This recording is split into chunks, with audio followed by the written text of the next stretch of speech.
Okay, so this week we had the reveal of the new iPhones.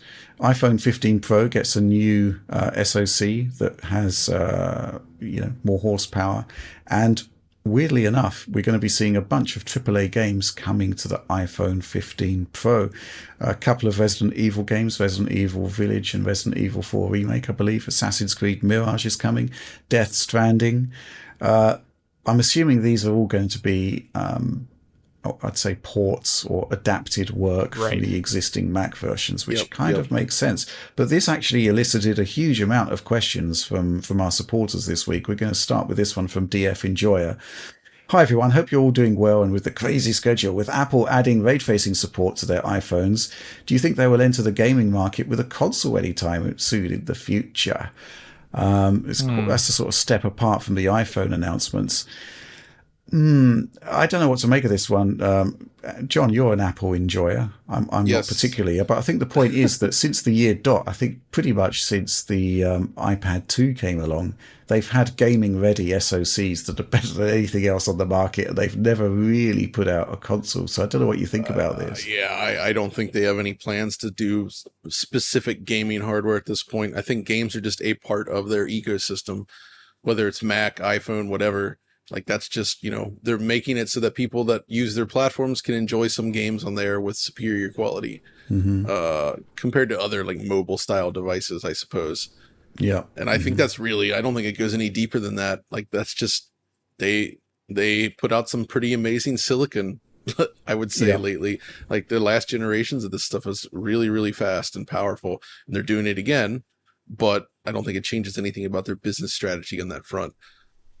Maybe some of this work is also going to be part of the whole Vision Pro thing, at some point. I don't know. Oh, yeah. Good point. Mm-hmm. Alex, what do you make of this ray tracing announcement for the Apple SoCs? It's very interesting. I would be curious to see what type of ray tracing it is, because there's like at least two, I would say. You have like the AMD kind of very much so we don't want to spend die space on it. Or you have NVIDIA and Intel, and I guess also Imagination. Haven't a number of people kind of, maybe they don't know, but I saw a lot of talk that it's not the AMD style. It's more like a specific ray tracing block, dedicated silicon. But that would be great. It would also mean, based upon the games here, Resident Evil is the one with the ray tracing in it that we know of. So I would be curious to see if it ships with their ray tracing at all. That'd be nuts. And that'd be really great to see. With any of these things, though, I'm always a little bit curious about like just default controls. Do they expect you to hook up a wireless controller? What? Yeah, like, surely. Okay. They do, yeah. Yeah. Okay, well then, yeah. So there are some that's a thing. Pretty decent controller options now for these, where you just like slot the phone in like a switch, basically. Oh, so all right. That's not too bad. Like, something extra to carry with you, but it does work. Okay. Yeah, and the Resident Evil thing is also interesting because that game is like they target unlocked performance on last gen, right? Don't they? So would they do that here too?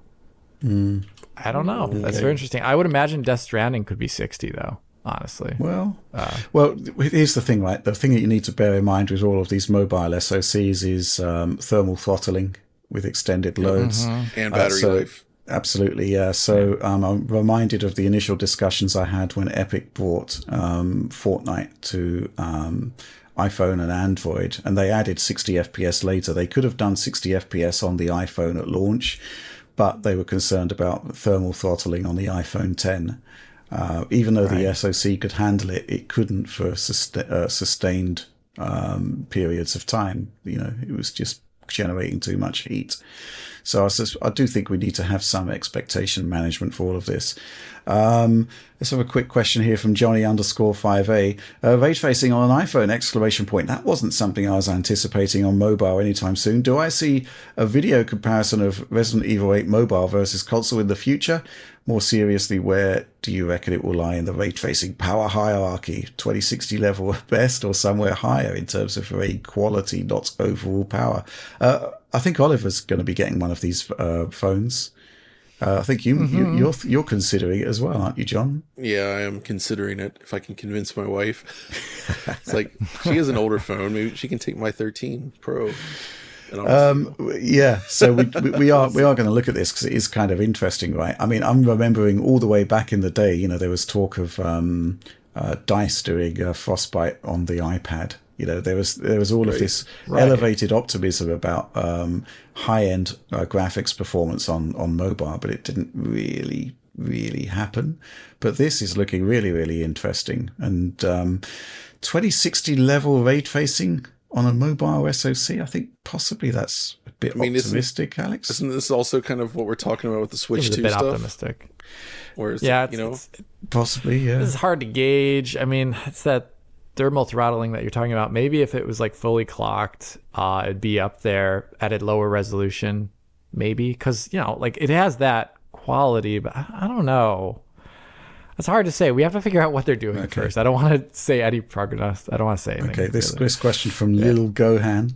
Hey DF, exclamation point. I'll be honest, the idea of AAA gaming coming to iPhone 15 Pro and Pro Max has got me intrigued, mostly because I believe the install base of the iPhone gives it a much greater gaming potential than the Mac.